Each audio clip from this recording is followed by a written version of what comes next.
이렇게 이 정도만 제출하고 하면 넘어갔었는데 이제 요즘에는 조금 더 디테일하게 자료를 요구하는 경우가 많아지고 있습니다.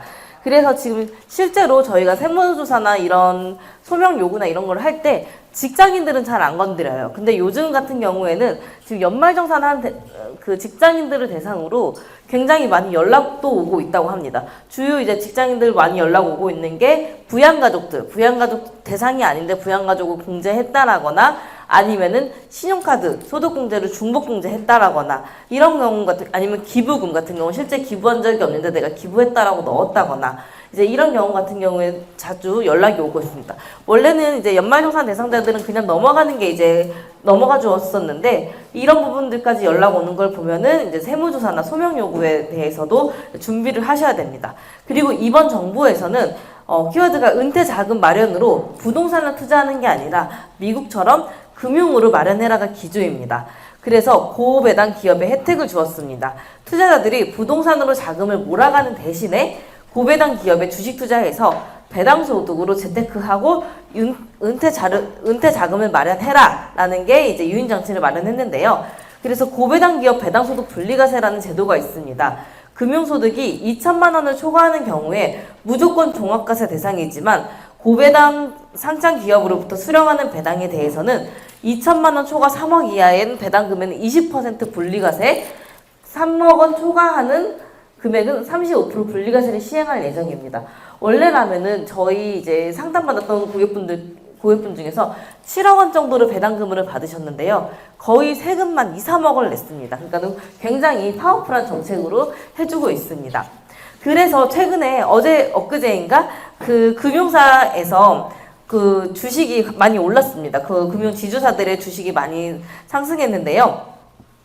법인이 이제 배당 성향이 40% 이상이거나 배당 성향이 25% 이상이고 직전 3년 평균 5% 이상 배당 증가한 기업을 대상으로 혜택을 주고 있습니다. 이때 상장기업이라는 그 장치를 마련해서 우리가 1인 법인 같은 경우에는 마음대로 배당을 할 수가 있잖아요. 그래서 1인 가족법인 제지를 했고 그리고 분리과세라는 큰 혜택을 부여함으로써 안정된 배당을 시행하도록 하게끔 하고 있습니다. 그래서 우리 이번 정부의 그 핵심은 부동산으로 쏠릴 자금이 주식으로 가라.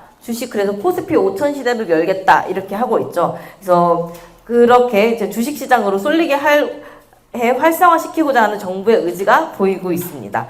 그리고 2026년에 법인세 유리 인상이 가장 눈에 띄는 부분인데요. 구간별 1포인트씩 올랐습니다. 원래는 2억 원까지는 9포인트였는데 이제는 10포인트. 그래서 200억 원까지는 19포인트인데 20포인트입니다. 매출액 금액이 아니고요. 매출에서 비용을 뺀 이 순이익에 대해서 말하는 겁니다. 사실 인상은 아니고 이전 정부에서 1포인트씩 낮췄던 법인세율을 원래대로 다시 정상화시킨 것입니다. 세무조사만 강화된 게 아니라 세금 혜택도 많이 있습니다. 웹툰 콘텐츠를 제작하는 비용에 대해서 세액공제 규정이 신설되었습니다. 웹툰 기획 및 제작에 필요한 인건비라든지 저작권 사용료, 제작 프로그램 사용비 등 제작이 소요되는 비용에 대해서는 10%, 중소기업의 경우에는 15% 세액공제를 해주고 있습니다. 정부지원금이나 홍보비에 대해서는 세액공제가 되진 않고요. 영상 제작 비용 세액공제 규정에 같이 웹툰 제작도 K컬처, 우리나라 요즘 K컬처가 되게 핫한데요. 그 부분에 대해서 맞춰 이제 흐름을 타게끔 신설된 것으로 보입니다. 통합고용 세액공제라는 것도 있는데요. 저희 기업들이라면은 우리 경정청구라는 말을 많이 들으시죠? 사업을 하실 때 경정청구의 주요 내용이 거의 통합고용 세액공제인데요. 통합고용 세액공제도 조금 더 합리적으로 바뀌었습니다. 기존의 전체 고용 증가분에 대해서 공제 적용했던 것과 달리 앞으로는 최소 고용 증가 인원수를 초과하면 그 부분에 대해서만 공제하고 고용 유지 연차별로 세액공제를 증액시켜주는 것으로 변경하였습니다. 그러니까 기존에는 A사람을 B사람으로 대체를 하더라도 B사람 C사람으로 대체하더라도 더 큰 세액공제를 해줬는데 앞으로는 A사람이 장기 근속할 수 있게 하는 장치를 마련하고자 이제 정부에서 좀 더 합리적으로 바뀌었습니다. 그래서 이제 고용증가부 그리고 기존에는 사후관리 위반에 대해서는 사후관리 위반이라는 거는 우리가 고용 증가했다라고 해서 이만큼 세액공제를 했는데 그걸 이제 위반한 거예요. 이제 고용이 감소가 된 거죠. 그렇게 했을 때 세액공제 전부 추징했습니다. 근데 이제는 감소분에 한해서만 공제를 배제하는 걸로 변경하였습니다. 그리고 현 정부 들어서 출산이라든지 육아에 대한 혜택이 더 증가하였습니다. 자녀 수에 따라 보육수당 비과세 한도를 확대했고요. 기존에는 자녀가 몇 명이던 6세 이하 자녀의 보육에 관해서는 월 20만 원에 대해서는 보육수당이 비과세가 되었는데 앞으로는 1인당 20만 원에 대해서 비과세가 되고요. 그래서 자녀가 이 2명의 경우에는 월 40만 원으로 좀 더 합리적으로 변경되었습니다. 그리고 기존에는 초등학생의 경우에는 학원비가 세제 지원이 안 됐었는데요. 초등학생 저학년 예체능을 장려하기 위해서 초등학생의 경우 예체능 비용에 대해서만 교육비 세액공제가 가능하도록 신설되었습니다.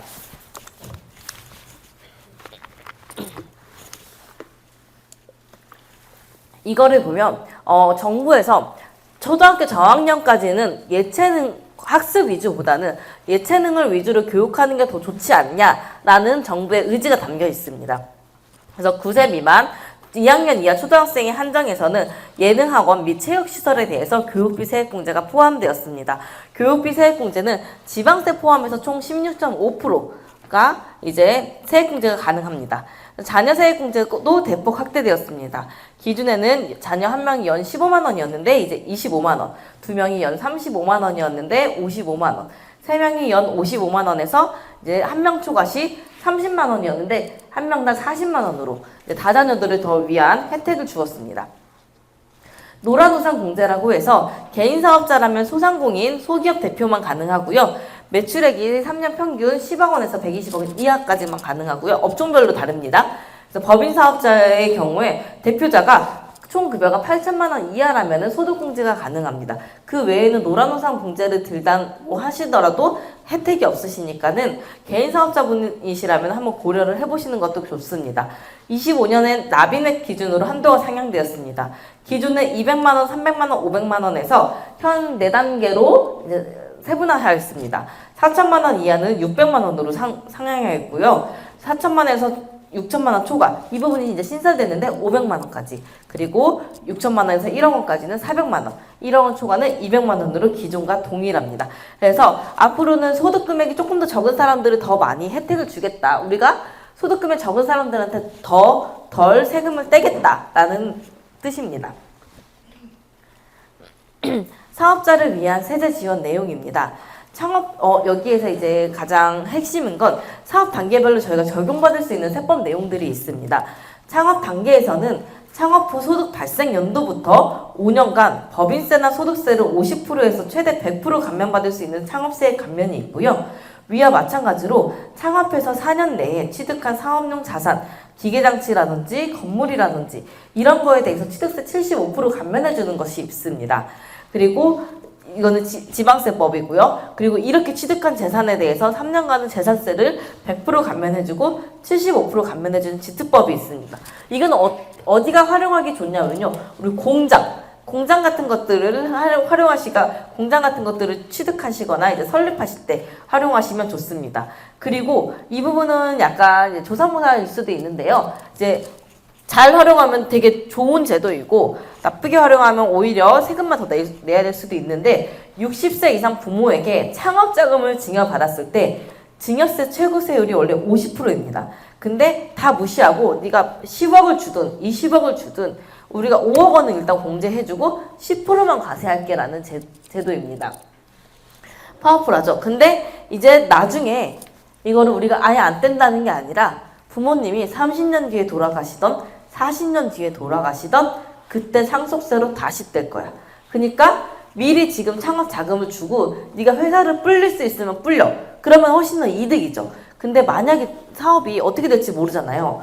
근데 내가 30-40년 뒤에 이 돈을 다 까먹었다고 해서 이 상속세를 안 내시면 안 됩니다. 그래서 양날의 검일 수가 있지만 잘 활용하면 굉장히 좋습니다. 원래 보통 같은 경우에는 내가 증여를 받으면 10년이 지나면 상속세에 포함이 안 돼요. 근데 이거는 30년이 지나든 40년이 지나도 우리가 10%만 뗐으니까 너 증여세에 상속세에 다 포함해 라는 제도입니다. 그래서 투자 단계에서는 통합투자 세액공제라고 해서 기계장치를 구입했을 때 구입금액의 일부를 세금으로 제외해 줍니다. 그래서 창업 단계에서는 그래서 보통은 10% 정도 세액공제를 받고 있고요. 사업 단계에서 이제 중특 감면, 중소기업 특별세액 감면이라고 해서 기본적으로 내가 음식점만 아니면 웬만해서는 받을 수 있는 게 10%에서 30%까지 세감면을 받을 수 있습니다. 연구인력개발비 세액공제가 있습니다. 이거는 항상 인기가 많아요. 연구인력개발비 세액공제는 항상 인기가 많아서 이거를 받으면 세무조사가 정말 많이 들어옵니다. 왜냐면은 이거는 기업이 어느 순간 이제 성장을 하면요. 이런 감면들을 떠나서 내가 내야 될 세금들이 너무 많아요. 그러면은 연구소를 설립을 해서 거기에 쓰이는 비용에 대해서는 최대 많게는 이제 35%, 25% 정도를 내가 해주는데 최저한세 없이, 그러니까 최저한세라는 거는 너네 돈을 벌었으면 최소한 이만큼은 내입니다. 그게 법인 같은 경우에 중소기업 같은 경우에 7%인데요. 그러니까 너네가 이익이 100만 원이다 하면 무조건 77,000원은 내, 7.7%는 내 라는 제도입니다.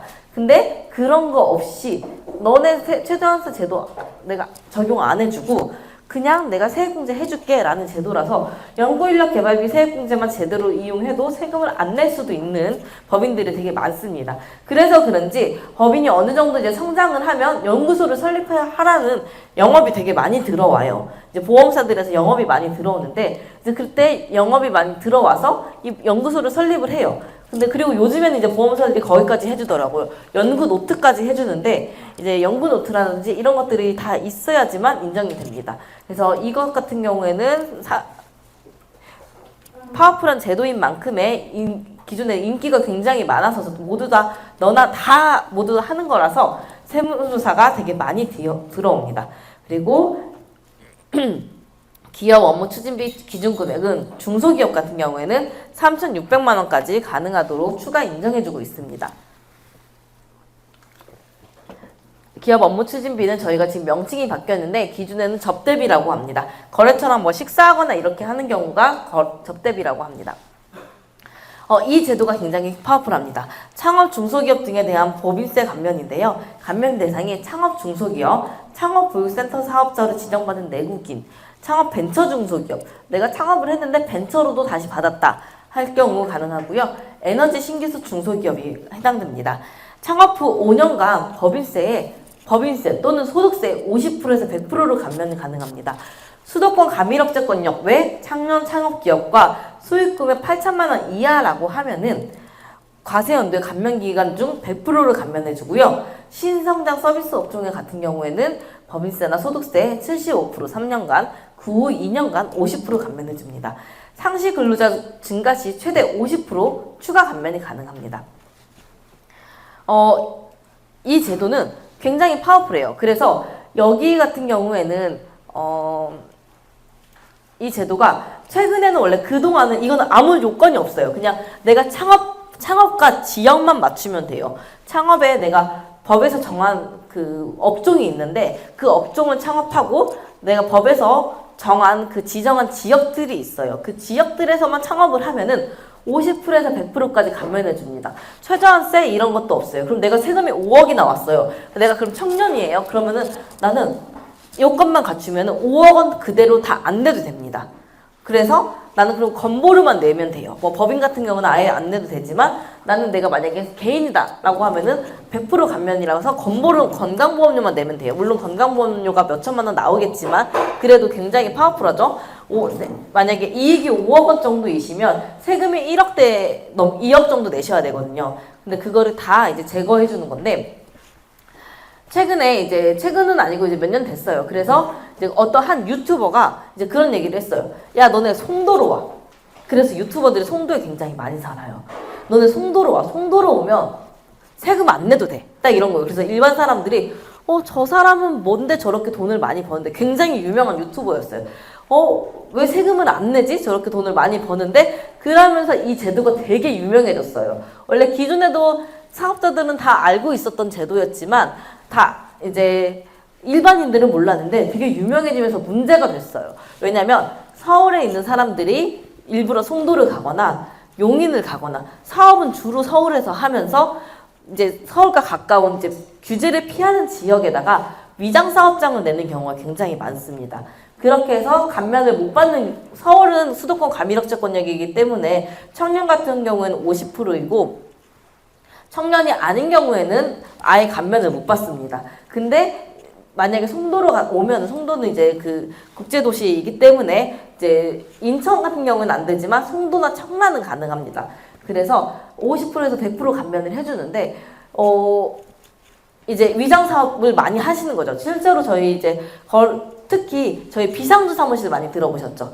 비상주 사무실로 오피스를 많이 냅니다. 그래서 사업자 등록을 많이 내셔가지고 거기에다가 내가 그냥 사업장을 하시고서 이제 창업 감면을 신청을 많이 하시는데, 이 부분에 대해서 정부가 작년부터 세무조사를 들어가겠다. 제 1타겟입니다. 이제 아직까지는 여기서 더 들어가진 않았는데, 제 1타겟이 너네가 사는 곳이랑 지역이 너무 다른 곳이면 우리가 세무조사를 하겠다. 실제로 사업을 어디서 운영을 하고 있는지. 그리고 두 번째는 비상주 사무실 이용하니 비상주 사무실에 네가 출근을 하는지 안 하는지 우리가 감시를 할게. 그래서 창업세 감면을 만약에 받고 싶으신 분들이 계시면 비상주 사무실을 이용하실 거라면 굉장히 주의하셔야 됩니다. 이제 법으로 정해진 뭐 증빙 같은 건 없어요. 근데 기본적으로 요구하는 증빙은, 이거는 굉장히 중요해서 제가 말씀을 드리는데, 거기를 출퇴근을 일주일에 주 3, 4회는 하셔야 돼요.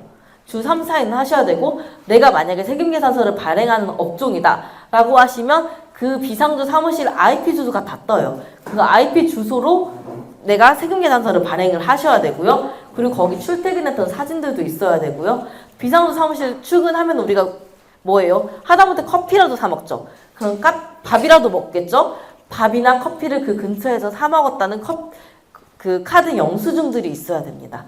그리고 택배도 그 근처에서 받으셔야 되고요. 그런 것들이 있어야지만 내가 비상주 사무실에서 근무를 했다라는, 내가 업무를 했다라는 그 증빙들이 됩니다. 이게 그만큼 파워풀한 정책이기 때문에 정부에서는 그만큼 국고를 포기한다는 거기 때문에 그 정도를 우리가 요구를 하겠다라는 제도입니다. 그리고 이제 내년부터는 조금씩 감면도 이제 개정을 하였습니다. 조금 혜택이 줄었습니다. 2025년도 12월 31일까지는 수도권 과밀억제권역이냐 과밀억제권역 외냐까지만 이제 바꿨어요. 근데 이제는 수도권 과밀억제권역 외여도 수도권이면 이제 창업중소기업이 5년간 25%, 창업중소기업은 이제 청년이 아닌 만 34세 넘어가는 이제 분들을 대상으로 얘기하는 건데요. 기존에는 수도권 과밀억제권역 외에는 50%였는데요. 이제는 수도권 과밀억제권역 외여도 수도권이면 5년간 25%입니다. 경기도가 수도권이죠. 경기도면은 이제 그동안 용인이나 뭐 파주라든지 평택이라든지 화성 이런 데는 수도권 과밀억제권역이 아니기 때문에 50%가 많았어요. 그래서 50% 이제 이런 곳에 많았었는데 앞으로는 안 된다라는 거죠. 송도 같은 경우에도 인천 같은 경우에는 과밀억제권역이지만 송도 같은 경우, 송도나 청라 같은 경우에는 국제도시라서 빠졌는데 어쨌든 인천에 속해 있기 때문에 수도권이죠. 그렇기 때문에 여기에 5년간 25% 감면으로 바뀝니다. 내년에 창업하는 사람들은요, 기존에 창업한 사람, 그 올해까지 창업을 하시는 분들은 이거를 5년간 인정이 가능합니다. 그래서 청년 같은 경우에는 5년간 100%였는데 이제 앞으로는 내년부터 이제 창업하시는 분들은 5년간 75%, 그리고 이제 과밀억제권역은 50%로 기존과 동일합니다. 여기에서 인구 감소 지역 같은 경우, 강화도 같은 경우 인천이지만 거기는 제외하고 있습니다. 그래서 고용 증가에 따른 추가 감면도 이제 창업 감면에서 가능한데요. 이제 고용 증가율에 따라서 최대 50% 또는 25% 추가 감면이 가능합니다. 기존에 100% 감면을 받으시는 청년분들은 해당 사항이 없으시고요. 이제 업종별 최소 고용 인원 이상인 과세 연도부터 가능합니다. 제조업이나 광업, 건설업 같은 경우에는 최소 10명 이상을 너네가 뽑은 다음부터 플러스 1을 해주겠다라는 얘기이고요. 기타 업종 같은 경우에는 5명입니다. 그래서 너네 최소 근로기준법은 받아라 라는 뜻입니다. 추가 감면 적용 첫 해에는 최소 고용 인원을 기준으로 고용 증가율을 계산하고 있습니다. 2022년 5년 1월 1일 그리고 올해부터 이제 창업한 분들부터는 세액 감면 한도가 5억 원까지만 인정을 받습니다. 그리고 내년부터는 세액 감면은 통합고용 세액공제랑 중복적용 받을 수가 없습니다. 이게 어떤 뜻이냐면요. 통합고용 세액공제도 굉장히 파워풀한 정책입니다. 그리고 창업중소기업 이제 그동안에는 세액 감면인데 이게 이익이 세 5억 원 아니고요. 내가 세금이 5억 원이 나왔을 때 한 약 그래도 10억 원은 벌으셔야겠죠. 이익이 10억 원은 벌었을 때 한도 5억 원까지만 인정해주겠다. 그러니까 만약에 내가 20억을 벌었으면 세금이 한 10억, 16억, 12억 정도 나올 텐데 그럼 너네는 5억 원까지만 빼고 7억 원은 세금을 내라라는 뜻입니다. 기존에는 100%였으면 내가 세금이 12억 나와도 전부 다 인정을 해줬습니다. 굉장히 파워풀한 정책이었는데 이제 유튜버들을 거의 겨냥한 이제 것입니다. 왜냐하면 유튜버 분들은 비용 처리할 게 거의 없어요.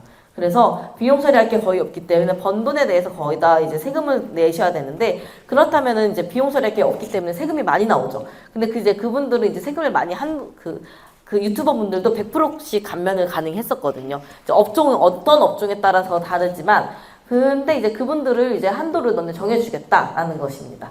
창업세 감면은 이제 원래는 기존에는 통합고용 세액공제랑 중복적용도 받아서 이제 되게 유리했는데 앞으로는 둘 중 하나만 받아라 라는 뜻입니다. 이제 업종이 중요한데요. 업종 같은 경우에는 웬만하면 거의 다 됩니다. 사행성이나 뭐 이런 것들은 안 되고요. 심지어 음식점업도 됩니다. 음식점업 같은 경우에 중투감면이라든지 아까 중투감면은 안 되는데 창업세 감면은 가능합니다. 그리고 이제 주로 이제 제조업, 건설업, 경영 컨설팅업, 저희 광고 대행업도 가능합니다. 광고 대행업도 가능하고요. 그리고 전자상거래업도 가능합니다. 근데 도소매업은 안 됩니다. 도소매업이랑 전자상거래업은 좀 달라요. 그래서 우리가 그냥 마트라든지 이렇게 소매업 있잖아요. 오프라인에서 파는 거는 도소매업이라고 하는데 이 부분은 감면은 안 되시고요. 근데 되게 특이하게 전자상거래로 그냥 쿠팡에다가 같은 물건이지만 얘네들도 도소매업으로 들어가 있지만 거기 안에서 세부로 전자상거래업으로 빠지는데 같은 물건을 팔지만 오프라인에서 팔면은 창업감면이 안 되고요. 온라인으로 팔면은 전자상거래업으로 들어가서 창업감면이 가능합니다. 수도권 가밀업제권료 외의 지역에서만 창업하는 경우만 가능하고요. 수도권 가밀업제권료의 기준입니다. 좀 보시기 어려운데 이게 아마 프린트가 되어 있어서 프린트를 위주로 보시면 될 것 같습니다. 그래서 가밀업제권역의 대표는 서울, 인천은 강화군이나 옹진군 이런 곳들 송도라든지 청락 빼고 가능하고요. 의정부 해당되고요. 의정부, 고양, 수원 이런 곳들은 다 안 되고 있습니다. 그래서 우리 창업의 범위가 굉장히 중요한데요. 중소기업에서 창업지원법에 따른 창업이란 중소기업을 새로 설립해서 사업을 개시하는 것을 말합니다. 그래서 그냥 사업자를 새로 내는 게 창업이 아니라요. 조세특례 제한법에서 정한 창업은 내가 진짜로 생애 첫 창업을 한 경우에만 가능합니다. 근데 그렇다고 해서 나는 근데 음식점업을 했는데 그걸 이제 안 하고 난 전자상거래업을 해요. 완전 다른 업종이잖아요. 그럼 이건 나는 예전에 음식점업 했기 때문에 안 되나요? 그건 아니에요. 업종이 다르면 괜찮습니다. 여기에서 아래에서 보면 같은 종류의 사업이랑 통계법에서 통계청장이 고시하는 그 세분류, 4자리를 기준으로 합니다. 그래서 이 부분에 대해서도 통계청이라든지 우리가 홈택스에서 기준경비율 코드라고 하는 그 코드를 볼 수 있어요. 그런 코드를 참고해서 내가 기존에 했던 사업인지 아닌지를 확인할 수 있습니다. 여기에서 이런 것들이 중요한데요. 누군가랑 합병하거나 이러면은 창업으로 보지 않습니다. 그리고 거주자가 하던 사업을 법인으로 전환한 경우에도 창업으로 보지 않습니다. 그리고 폐업을 했어요. 내가 전자상거래업을 했다가 다시 또 했어요. 그러면은 사업을 개시해서 폐업되는 사업과 같은 종류의 사업을 하는 경우로 봐서 창업으로 보질 않습니다. 아래도 굉장히 중요한데요. 이걸로 굉장히 많은 대표님들이 놓치세요. 나 광고대행업 했다가 전자상거래업 하나 추가했어요. 그러면은 광고대행업도 창업이 되고 전자상거래업도 창업이 되는데 전자상거래업 그러면 창업 감면 되나요? 안 돼요. 왜 안 되죠? 나는 둘 다 처음 창업인데 사업을 확장하거나 다른 업종을 추가하는 경우 새로운 사업을 최초로 개시하는 것으로 보기 곤란해서 안 됩니다. 네.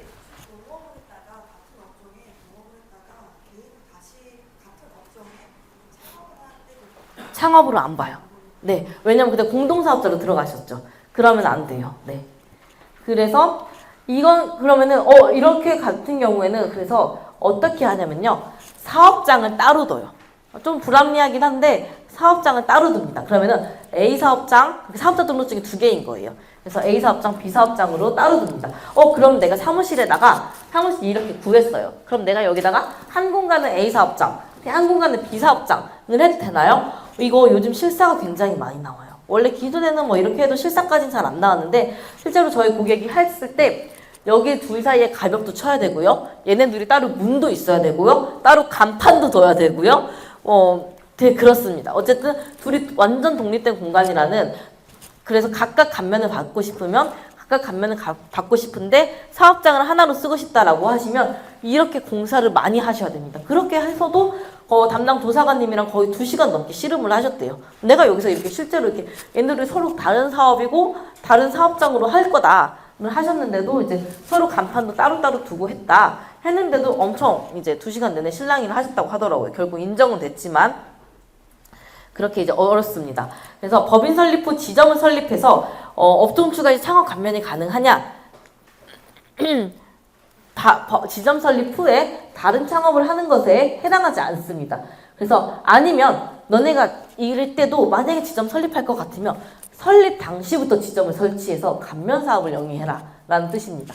그러면 우리가 그러면 내가 만약에 1, 2년 안에 나는 광고 대행도 하고 전자상거래업도 할 거예요. 그럼 난 1, 2년 안에 전자상거래업을 할 거예요. 광고 대행을 할 거예요. 그러면은 애초부터 그냥 들어가라 라는 뜻이에요. 그 사업자 등록증에다가 넣으라. 그러면은 둘 다 감면이 가능합니다. 처음부터 사업자 등록증에 업종을 여러 개 넣으면. 근데 그러면 조금 아까운 게 내가 3, 4년 뒤에 할 것 같아요. 그러면 좀 아까운 게 아까 제가 말했듯이 소득이 발생할 연도부터 5년간만 가능해요. 그 감면이. 근데 내가 3, 4년 뒤에 할 건데 전자상거래업 하다가 광고 대행은 3, 4년 뒤에 할 거예요. 그러면은 이 3, 4년은 광고 대행업에 대한 매출을 버리는 거거든요. 이익을. 그래서 좀 아깝습니다. 그래서 이제 이런 부분도 약간 좀 고민해서 사업자 등록증을 내시는 게 좋습니다. 그래서 청년 창업 중소기업 대표자 변경 시 감면 적용이 가능하냐? 창업 중소기업 세액 감면을 적용받던 대표자가 변경된 경우 대표자가 변경된 날이 속하는 날부터 세액 감면을 적용하지 않습니다. 사실상 이제 사업을 개시하지 아니한 상태에서 폐업 후에 같은 업종으로 다시 사업을 개시하는 경우 창업 중소기업 세액 감면을 적용 가능하냐? 이 부분이 좀 이슈가 많은데요. 우리가 만약에 어렸을 때 20대 초반 때 뭐 대학생 때 뭐 과제라든지 이런 걸 할 때 전자상거래업을 많이 하시는 분들이 있어요. 근데 했다가 나 매입 매출도 없었어요. 그냥 나는 폐업하고 말았어요. 근데 그것도 내가 창업으로 보나요? 그건 사실로 이제 사실관계를 좀 더 따져봐야 되지만 대부분 내가 매출이랑 매입이 없었다라고 하면은 사업을 영위하지 않은 걸로 봐서 그거는 창업한 걸로 보질 않습니다. 근데 이거는 오면은 만약에 연락이 오면은 내가 사업을 하지 않았다라는 것을 증명을 하셔야 됩니다. 이제 매입 매출이 없다라는 걸 증명을 하셔야 되는 거고요.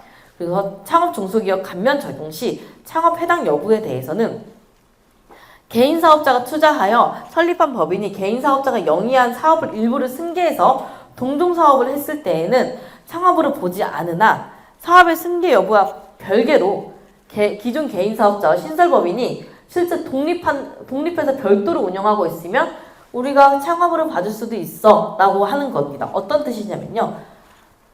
이런 경우도 되게 많아요. 개인 사업자로 이미 사업을 했는데 창업이 안 됐어요. 창업 그 감면을 놓친 거죠. 감면을 놓친 거예요. 그래서 내가 법인을 하나 더 만들고 싶은 거 이미 6기 막 이렇게 들어갔으면 창업 감면이 안 되잖아요.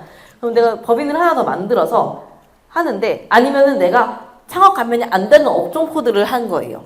그래서 업종 코드를 다른 걸로 창업 감면이 되는 업종 코드를 바꾸는데 이제 모호했겠죠? 그래서 모호했을 텐데 하는데 거래처가 똑같은 거예요. 매출 거래처가 똑같고 매입 거래처가 똑같다. 그렇게 되면 너네들은 그냥 사업을 승계한 걸로 봐서 창업으로 보지 않는다. 하지만 네가 만약에 매출처라든지 매입처가 완전 달라졌다라고 하면 별도의 사업으로 봐서 그거는 우리가 사실 판단해서 창업으로 봐줄게 라는 내용입니다. 실제로 이렇게 하는 대표님들도 많기 때문에 그렇습니다. 자, 그리고 사업자 등록 전 발생한 소득도 창업 중소기업 세액 감면 대상에 대해서 해당이 되는지 사업자 등록 전에 발생한 소득에 대해서도 당연히 신고를 해야 되고요. 그 해에 그것도 창업세액 감면이 적용이 가능합니다. 저희 대표님께서 실제로 이게 사업자를 등록해야 되는지를 몰라서 몇 년 후에 나왔어요. 그 부분에 대해서. 이제 원래 그냥 부업으로 했다가 이제 잘 돼가지고 그 다음 해쯤에 이제 사업자 등록을 했는데 그 해 거를 사업자 등록을 해야 되는지 몰랐던 거죠. 놓쳤던 거죠. 저한테는 2년 뒤에 오신 건데, 근데 그게 저도 몰랐었죠, 당연히. 저도 몰랐었는데, 몇 년 뒤에 나왔는데, 그게 나오니까 다시 이제 백해서 저희가 신고를 해야 되잖아요. 그 부분에 대해서 백해서 신고를 하고 했을 때 창업세액 감면도 적용 가능했었습니다. 감면 대상 업종 추가 시 감면 가능은 창업 당시 업종에 다른 업종을 추가하는 경우에는 창업으로 보지 않습니다. 그리고 청년과 청년이 아닌 자가 공동대표인 경우 감면을 한다라고 하시면요. 청년과 청년이 아닌 자가 각각 50%를 출자했을 때 청년과 청년이 아닌 자가 공동대표를 취임해서 사업을 운영하는 경우에는 청년에 대한 세액 감면을 적용할 수 없습니다. 아니면 이때에는 청년이 무조건 그 지분율이 더 높으셔야 됩니다. 그 투자율이 출자분이 더 높으셔야 됩니다. 그리고 대표이사가 청년이어야 되고요. 그리고 창업 중소기업 중에 해당 사업에서 최초로 발생한 과세 연도의 의미가 감면 대상 사업에서 소득이 최초로 발생한 날이 속하는 과세 연도를 말합니다.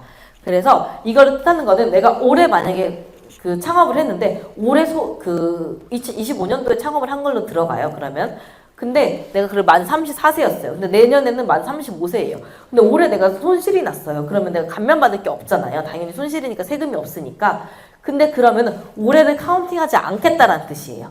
그러면은 내년부터 소득이 발생한 연도부터 5년간 34세가 넘었어도 5년간을 하겠다라는 뜻이고요. 그럼 내가 중간에 첫 해는 이득이었어요. 그 다음에는 손실이었어요. 그럼 이때에는 어떻게 되냐? 이거는 그냥 카운팅이 됩니다. 그래서 네. 지분이 50%라고 얘기를 했는데 의결권 없는 지분은 60% 넘겨가지고 그렇게 괜찮을까요? 의결권이 있어야 됩니다. 의결권이 핵심이라서 네. 그래서 이 경우에는 이제 마지막으로 이제 내가 5년간이라서 대부분은 첫 해에는 손실을 많이 낼 수 있도록 하시는 게 좋습니다. 그래서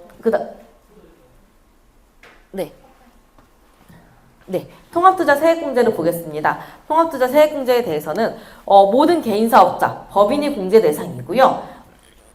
기계장치라든지 사업자, 사업용 유형자산, 기타 유형자산, 무형자산에 대해서 이제 구입을 했을 때 10% 정도 이제 공제를 해준다는 것입니다. 이것도 굉장히 많이들 쓰세요. 이거는 보통 이제 병원이라든지 이제 제조업 같은 건설업 같은 곳에서 많이 사용하고 있습니다. 이제 건설업 같은 경우에는 불도저, 굴삭기, 지게차, 덤프트럭 같은 경우를 구입하는 경우가 많고요. 대신에 여기는 통합투자 세액공제이기 때문에 이거는 약간 소비를 올바른 소비를 향상시키기 위한 거라서 중고 기계라든지 중고차는 안 됩니다. 그래서 중고는 안 되고요. 꼭 신기계여만 가능합니다. 건설업 같은 경우에는 불도저, 굴삭기, 지게차, 덤프트럭 같은 경우에 사실 때 가능하고요. 일반적으로는 우리가 이제 해당 업종의 사업에 직접 사용하는 소프트웨어 같은 경우에 가능합니다. 컴퓨터 이런 것들은 안 되고요. 기계장치라든지 이런 것들이 가능합니다. 그래서 저희 일반적으로 거의 대부분이 일반에 해당이 돼서 중소기업 같은 경우에는 10% 가능합니다. 초과분에 대해서는 3% 추가 더 해주고 있습니다. 그래서 통합고용세액공제인데요. 이거는 직전 연도 대비 상시근로자가 증가한 사업자에 대해서 이제 해주고 있습니다. 이것도 굉장히 파워풀한 제도입니다. 상시근로자 기준이 근로기준법에 따라서 근로계약을 체결한 내국인 근로자입니다. 외국인도 당연히 됩니다. 비자 같은 경우가 있으면은 해당하는 비자 있으면 가능하고요. 여기에서 상시근로자 제외되는 거는 근로계약이 1년 미만인 자는 제외되고요. 그리고 단시간 근로자가 제외됩니다. 1개월간 소정 근로시간이 60시간 이상인 근로자는 단시간 근로자로 안 보고 있긴 합니다. 그리고 임원 같은 경우 제외되고요. 가족들도 제외가 됩니다. 기타 친족이라든지 배우자라든지 이런 것들 제외되고요. 그리고 소득세법에 의해서 원천징수를 하지 않거나 국민연금법, 직장 가입자의 보험료 금액 납부 사실이 확인되지 않는 자. 4대 보험 가입을 안 했으면 너네가 인정 안 해주겠다는 얘기입니다. 그런 사람들은 안 된다는 뜻입니다. 그래서 증가한 상시 근로자에 따라서 1인당 공제 금액이 있는데요. 이 1인당 공제 금액이 굉장히 파워풀합니다. 근데 이런 경우에도 경정 청구는 가능하더라고요. 내가 사람을 고용했는데 내가 차마 세무사를 쓸 여력은 안 돼가지고 4대 보험만 가입을 시켰어요. 왜냐면 이 직원이 4대 보험만 요청을 해서 내가 근데 급여 신고는 못했어요. 그럼 이 경우에도 이거에 대해서 가능하냐? 경정 청구가 가능하냐? 가능합니다. 가능한데 대신에 기존에 못했던 신고들을 다시 다 뺏겨서 신고하셔야 됩니다. 공제 후의 사후관리는 이제 최초로 공제를 받은 과세연도에 적용받는 날부터 2년이 되는 날까지 이제 전체 상시근로자 수가 감소한 경우에는 감소한 과세연도부터 공제를 적용하지 아니한다. 그리고 기공제세액을 반납하셔야 된다라고 되어 있는데 기공제세액을 전부 반납은 아니고요. 아까 말씀드렸던 그 감소한 인원수에 대해서만 이제 해당하는 세액 공제만 반납하시면 됩니다. 금액이 굉장히 큽니다. 중소기업 같은 경우에 수도권이냐 수도권 밖이냐에 따라 다른데요. 청년 같은 경우는 한 명당 1,450만 원입니다. 근데 이 인원수가 만약 3년간 동일하잖아요. 1,450만 원은 3년간 그대로 해줍니다. 그러면은 올해 1,450만 원, 내년 1,450만 원, 내후년 1,450만 원입니다. 굉장히 커요. 한 명을 고용함으로써 1,450만 원을 해준다는 겁니다. 수도권 바뀌면 1,550만 원. 인천 같은 경우에는 수도권이기 때문에 1,450만 원입니다. 이거는 수도권 가미력적 권역이랑 상관없이 수도권이냐 아니냐입니다. 그래서 그 외 상시근로자 같은 경우에는 850만 원. 청년이 아닌 경우입니다. 34세 이상 같은 경우에는 가능하고요. 여기에 해당되고요. 노령자 같은 경우에는 청년 등으로 들어갑니다. 그래서 이거를 잘 보시면 좋을 것 같습니다. 굉장히 금액이 파워풀하기 때문에 이거는 이제 많이들 쓰고 계세요. 근데 이제 고용을 유지를 못하면 다시 토해내야 된다는 단점이 있습니다. 연구인력 개발비 세액공제인데요. 제가 아까 말씀드렸었던 건데 연구인력 개발비를 지출한 법인사업자가 가능합니다. 연구소가 당연히 설립돼 있어야 되고요. 연구개발 전담부서의 직원의 인건비, 재료비, 시설 임차비, 이용료 같은 경우에 해당됩니다. 여기에서 연구개발 전담부서 직원이 만약에 연구 업무 외에 다른 업무를 하시면 안 됩니다. 근데 실제로는 대부분의 법인들이 그런 경우가 많아요. 연구만 하는 직원들이 일반 중소기업에서는 많이 없습니다. 근데 좀 큰 중소기업들은 당연히 연구만 하고 있는데 소기업 같은 경우에는 이 연구하신 분이 뭐 격리 업무도 하시고 뭐 총무 업무도 하시는데 이러시면은 나중에 문제가 되니까 꼭 연구 업무에만 하실 분을 인건비로 넣으셔야 됩니다. 그래서 왔다 갔다 하시면 당연히 안 되고요. 연구 인력 연구비에 대해서만 가능합니다. 그래서 단기분은 거의 이제 증가분은 많이 못 받으시는데 단기분 25%는 많이 받습니다. 중소기업 같은 경우에는요. 그래서 제출 자료가 이런 것들은 기본적으로 제출하셔야 됩니다. 구분 격리된 연구인력 개발비 내용. 그러니까는 이분들에 대한 그 별도의 그 비용이라든지 연구인력 인건비라든지 이런 것들을 별도로 정리를 해서 엑셀 같은 걸로 정리를 해서 한 그 내역들을 제출을 해야 되고요. 언제 제출하냐? 법인세 신고할 때 제출하면 됩니다. 연구개발 계획서, 연구노트 이런 것들도 당연히 제출을 해야 되고요. 연구개발에 우리가 보고서 같은 것들도 작성을 하잖아요. 어디까지 보고서를 썼냐? 이런 것들도 제출해야 됩니다.